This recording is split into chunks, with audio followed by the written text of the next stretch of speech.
మాజీ ముఖ్యమంత్రి జగన్మోహన్ రెడ్డి ఈవీఎంలపై చేసిన ట్వీట్ కూడా ఇప్పుడు దుమారం రేపుతుంది. గత ఎన్నికల్లో ఈవీఎంలపై ఆయనే పాజిటివ్గా మాట్లాడిన జగన్మోహన్ రెడ్డి ఇప్పుడు అదే ఈవీఎంలపై కూడా అనుమానాలు, అసహనాలు వ్యక్తం చేయడం, ప్రపంచంలో కూడా చాలా తక్కువ దేశాలు ఈవీఎంలు వాడుతున్నారు, ప్రభుత్వాలు కూడా పునరాలోచనంటూ కూడా ఆయన చేసిన వ్యాఖ్యలకు సంబంధించి కూడా ప్రతి దగ్గర కూడా దుమారం పెడుతుంది. దీనికి సంబంధించి మాతో పాటు మాట్లాడడానికి ఎమ్మెల్సీ చిరంజీవి గారు ఉన్నారు. సార్, గతంలో 2019 ఇదే ఈవీఎంలు మంచివి, ఎక్కడ అన్ని వీవీప్యాడ్లో మీరు ఎవరికి ఓటేస్తున్నారు కనిపిస్తున్నాయనే జగన్మోహన్ రెడ్డి ఇప్పుడు ఈవీఎంలు ఎక్కడ వాడట్లేదు చాలా దేశాల్లో, మన దగ్గర కూడా వాటిని ఆలోచించాలని అంటారు. ఎంతవరకు కరెక్ట్?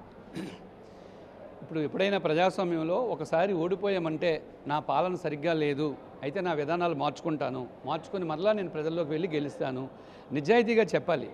ఆంధ్రప్రదేశ్ రాష్ట్ర ప్రజలేమీ అంత అమాయకులు కాదు, అంత తెలివి తక్కువ ప్రజలు కాదు. మనం ఏం చెప్తే అది వినే స్థాయిలో లేరు. ఇదే జగన్మోహన్ రెడ్డి గారు 2019 ఎన్నికల్లో గెలిచిన తర్వాత ఆయనే స్వయంగా ఏమన్నారంటే, మనం పోలింగ్ బూత్లోకి వెళ్ళిన తర్వాత ఈవీఎంలో ఒక ఓటు నొక్కిన తర్వాత అక్కడ వీవీప్యాట్లో సింబల్ వస్తుంది. సైకిల్కి వేస్తే సైకిలు, ఫ్యాన్కి వేస్తే ఫ్యాను వస్తుంది. మన కళ్ళతో చూసిన తర్వాత ఓటర్ బయటకు వస్తాడు. ఏదైనా తేడా వస్తే వెంటనే కంప్లైంట్ చేస్తాడు కదా, ఒక్క ఓటర్ అయినా కంప్లైంట్ చేశాడా అని ఇదే జగన్మోహన్ రెడ్డి గారు అడిగారు. మరి అదే జగన్మోహన్ రెడ్డి గారు ఈరోజు వచ్చి ప్రపంచంలో చాలా దేశాల్లో బ్యాలెట్ పేపరే వాడుతున్నారు, ఈవీఎంలు వాడట్లేదు అంటే ఏంటి దాని అర్థం? మీరు ఏం చెప్పాలనుకుంటున్నారు? ప్రజలకు అర్థమైపోతుంది. మీరు మీ వైఫల్యాల్ని కప్పిపుచ్చుకోవడానికి మాట్లాడుతున్నారు. దెయ్యాలు వేదాలు వల్లించినట్లుగా అనిపిస్తుంది. దీనివల్ల మీ అవివేకం తెలుస్తుంది తప్ప మీ నిజాయితీ ప్రజలకు ఇప్పటికీ తెలియట్లేదు.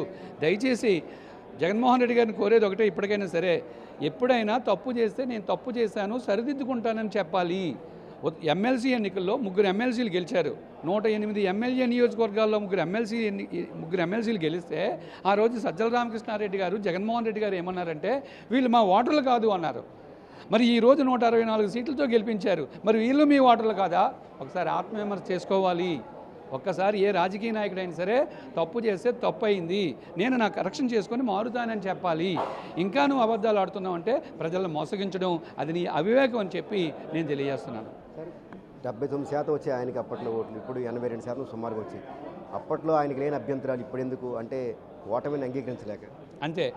అంటే నిజాయితీగా ఎప్పుడైనా ఓటమిని ఒక పాలకుడు ఎప్పుడైనా ఎలా ఉండాలంటే, ఉదాహరణకి ఎమ్మెల్సీ ఎన్నికల్లో ఎడ్యుకేటెడ్ పీపుల్ అందరూ తెలుగుదేశం పార్టీ అభ్యర్థులు గెలిపించారు. అప్పుడు తెలివైన పాలకుడు అయితే ఏం చెప్పాలంటే, ఓకే ఎడ్యుకేటెడ్ పీపుల్ అందరూ నా విధానాలు నచ్చలేదు, వారిని కూర్చోబెట్టి, ఉపాధ్యాయులు కూర్చోబెట్టి, ఉద్యోగస్తులు కూర్చోబెట్టి, విద్యావంతులు కూర్చోబెట్టి మా పాలనలో ఎక్కడ లోపాలు ఉన్నాయో చెప్పండి, మేము కరెక్షన్ చేసుకుంటాం అని ఆ రోజు కానీ కరెక్షన్ చేసుకొని ఉంటే ఈరోజు ఈ దుస్థితి వచ్చి ఉండేది కాదు.